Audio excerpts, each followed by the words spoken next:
Hi guys, welcome to our YouTube channel Gurukul अंजगिरी।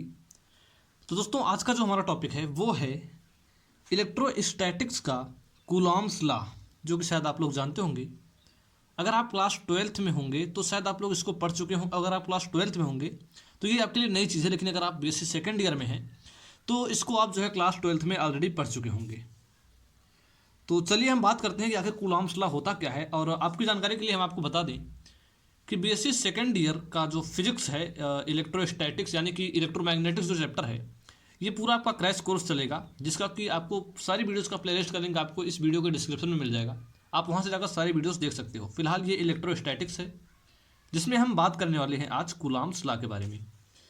देखिए, Coulomb's law होता क्या है। पहले तो आप चार्ज आप जानते होंगे, क्लास ट्वेल्थ में आप चार्ज पढ़कर आए हैं। चार्ज क्या होता है, आवेश क्या होता है।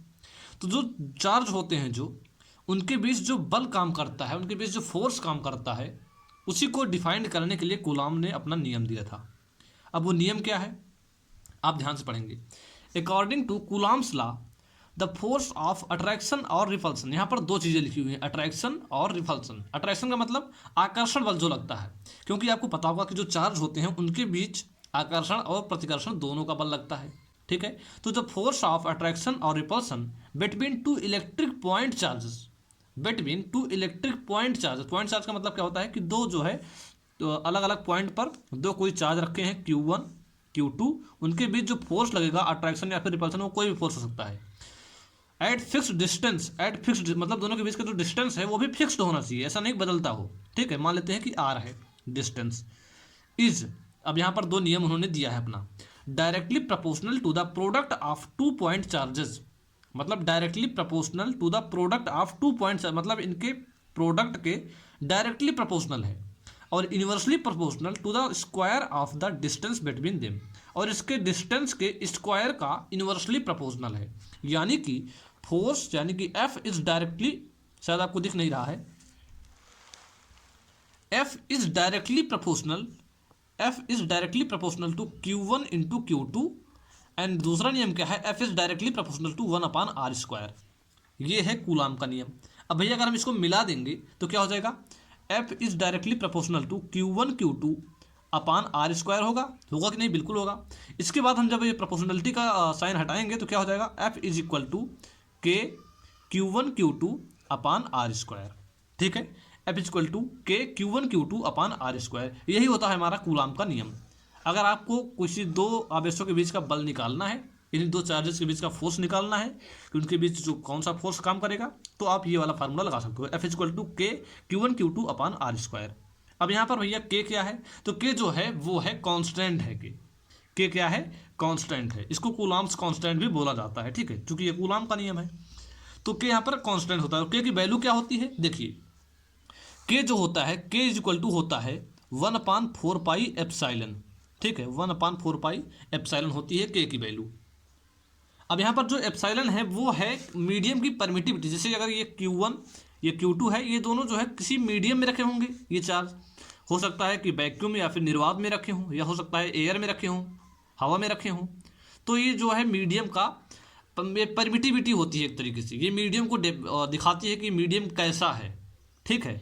तो और अगर ये मीडियम जो है वो निर्वात हो जाता है या फिर एयर हो जाती है, तो इस एप्सिलॉन को हम क्या लिख देते हैं, एप्सिलॉन नॉट। इसलिए आप ज़्यादातर देखते होंगे कि K इक्वल टू क्या मिलता है आपको, 1/4πε Q1 Q2 अपान r²।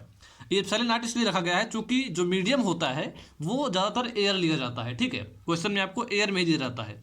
कभी कभार अगर पूछ लिया कि पानी में दो चार्ज रखे हुए हैं भैया, वाटर में रखे हैं Q1 और Q2, तो आपका जो एप्सिलॉन है वो एप्सिलॉन नॉट ना होके एप्सिलॉन हो जाएगा। तो वहाँ पर आपको पानी की परमिटिविटी आपको दी भी गई होगी।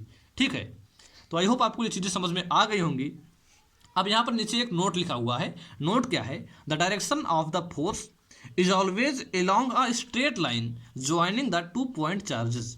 मतलब कि इनका जो डायरेक्शन होता है, जैसे ये Q1 है, ये Q2 है, तो भैया जो इस फोर्स का डायरेक्शन किधर होगा, ये तो आपके दिमाग में जरूर सवाल आया होगा कि ये दो चार्जेस हैं जिनके बीच में जो फोर्स लाग काम करेगा उसका डायरेक्शन कैसा होगा, किस तरफ काम करेगा।